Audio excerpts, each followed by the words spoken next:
On May 7th of 2019, 27-year-old Paige Noelle Natasha Coffey visited a Home Depot in Steelyard Commons, a sprawling shopping center built on the bones of Cleveland's industrial past. Security cameras captured her walking through the plaza with her boyfriend PJ Mason. These grainy images would become the last known sighting of the young fashion enthusiast, marking the beginning of a mystery that continues to haunt Northeast Ohio. The grainy surveillance footage captured what would become the last confirmed sighting of the young woman, as within just days, Paige would vanish completely. Paige's family would try to contact her for days with no response. Worried, they would contact police. Police would obtain surveillance footage of Paige's shopping trip with PJ and show it to the family. After the family viewed the surveillance footage and saw who she was with, they feared the worst. They pleaded with police to look into PJ, as he had a violent past and would frequently abuse Paige. However, the police department quickly cleared PJ as a suspect, as they didn't believe foul play was involved. To make matters worse, they floated the idea that Paige was mentally ill and she was out relaxing on a vacation somewhere. Trinetta Williamson, Paige's mother, knew better. She knew her daughter wouldn't just up and leave without telling anyone. Again, the family would continue to plead with police, and detectives would finally launch an investigation. But not much of an investigation. Despite lots of evidence pointing to PJ, he still hasn't been arrested, and Paige is still missing. Just this January, Ohio launched a work group made up of 24 experts from around the Ohio area to help solve missing persons cases, giving families hope that they will find their loved ones. This new work group was largely started because of Trinetta Williamson's persistence in searching for her daughter. Hello, strangers. Welcome back to the Strange Bar and Grill. I'm your host, JP. Today we have another missing persons case, so make sure to share this story to get the word out.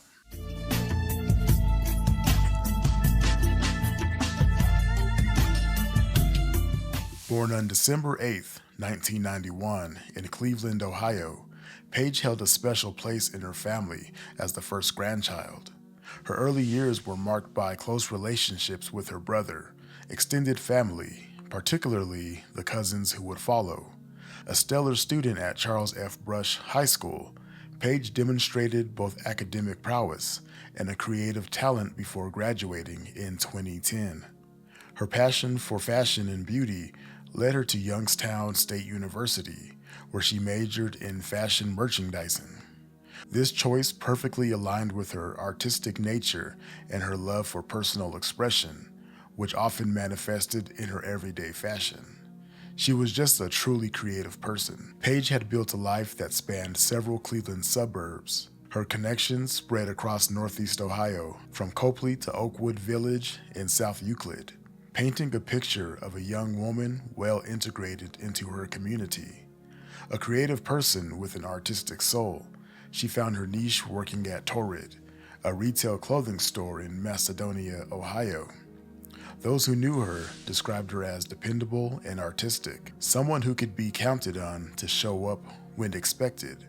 Again, she doesn't sound like the type to just get up and leave and cut everyone out of her life. In 2012, she married her high school sweetheart, Paige Coffey. Their marriage lasted 5 years, ending in divorce in late 2017. By 2019, Paige had begun dating Patrick Samar Mason Jr., known to his friends and family as PJ.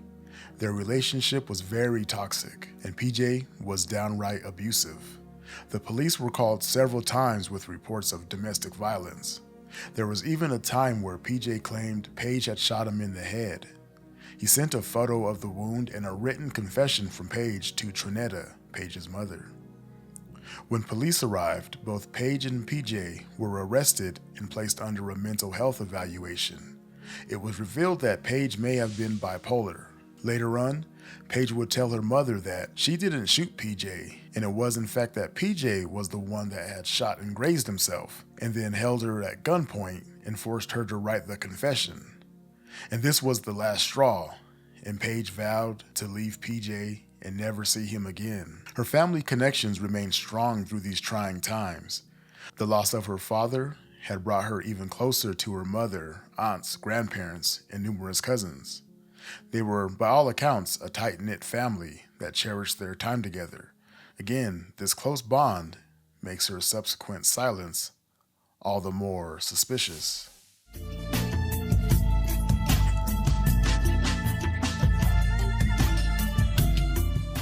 In the months leading up to May of 2019, Paige had been staying with her grandparents in Bratenahl, a small, affluent suburb nestled along Lake Erie's shoreline. Without a vehicle of her own, she relied on rides from others, or Uber, to commute to her job in Macedonia, demonstrating her determination to maintain employment despite transportation challenges. On April 30th, 2019, Paige would contact Trinetta and ask her for a ride to her friend's house. Little did Trinetta know, she wasn't going to just any ordinary friend's house. Unknowingly, her mother dropped her off at her boyfriend PJ's house in Oakwood Village, not knowing that would be the last time she would see her daughter alive. When Paige failed to return home, her mother contacted everyone she could think of, including her boyfriend PJ. He told her he had no idea where Paige was. Several days passed before her mother, growing increasingly concerned by the silence, officially reported her missing to the Bratenahl Police Department on May 17, 2019, shortly after Mother's Day. The timing of her disappearance, so close to this family holiday, would add another layer of sadness to her absence.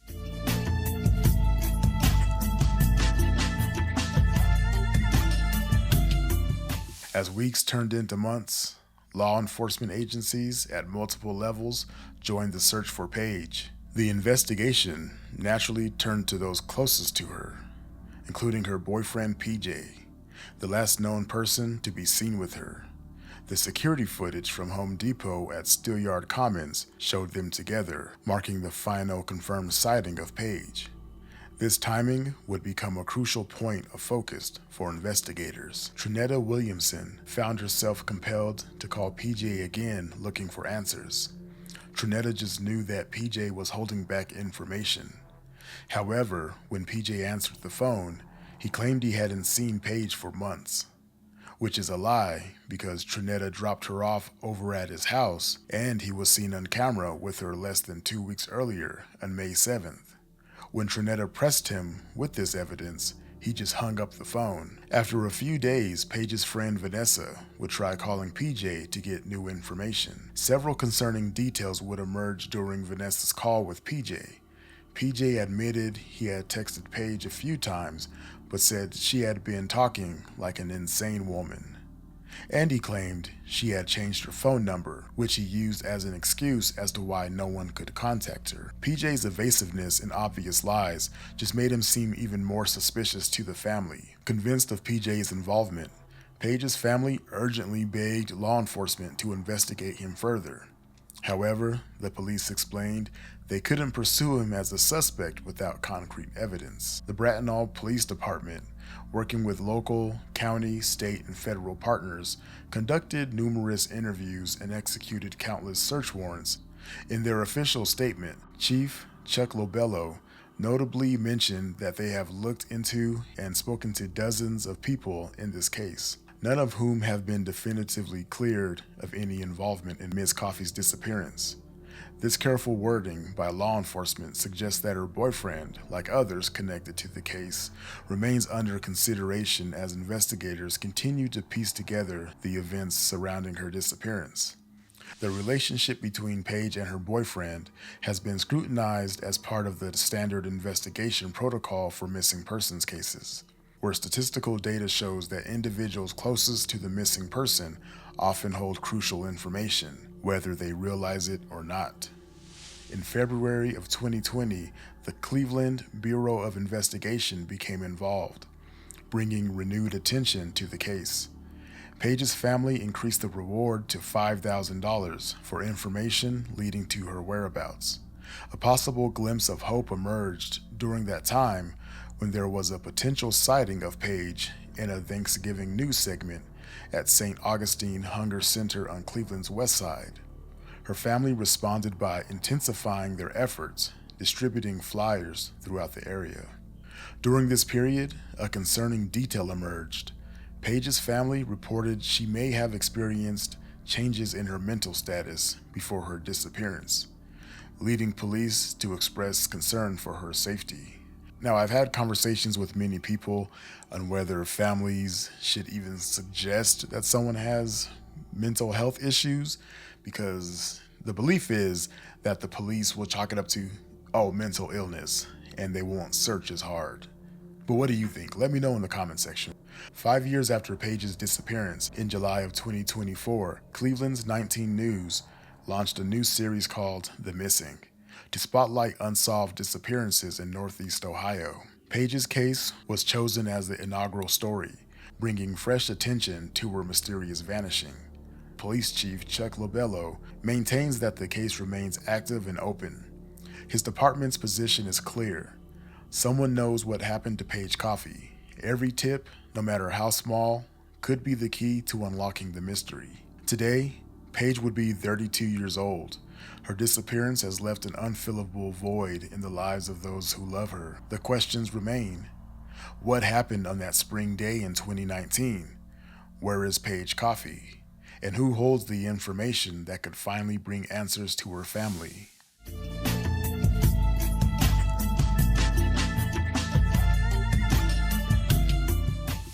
Law enforcement and criminal analysts have considered several scenarios that might explain Paige's disappearance, each supported by different elements of the evidence.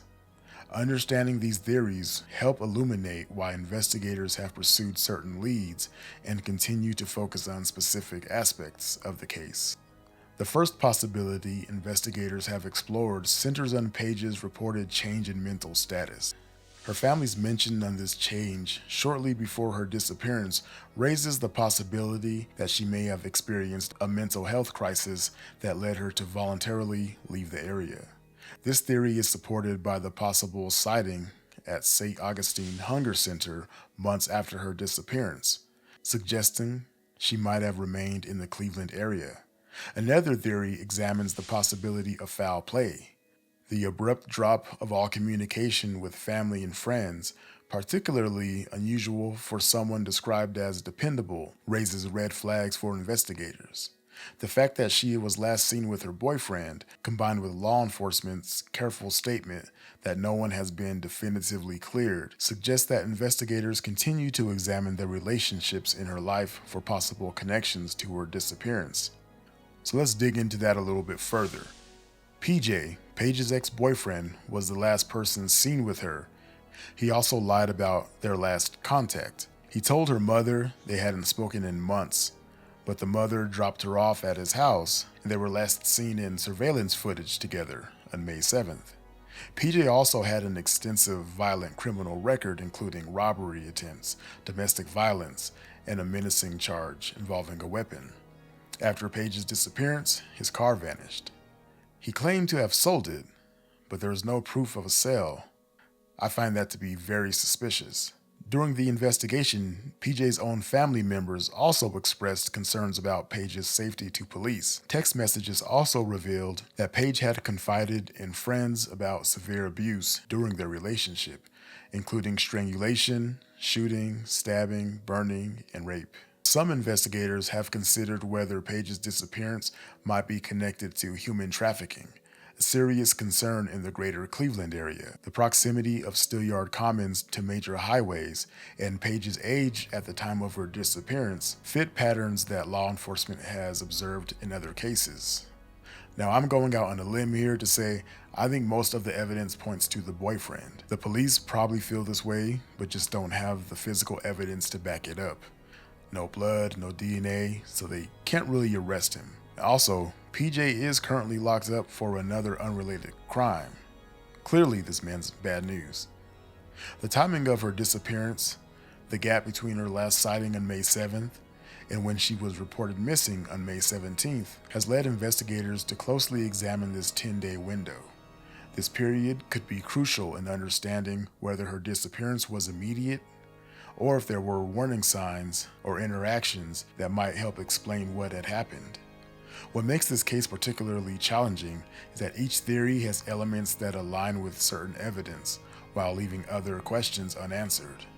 The lack of any significant physical evidence, despite extensive searches and investigations, has made it difficult to fully support or eliminate any single explanation.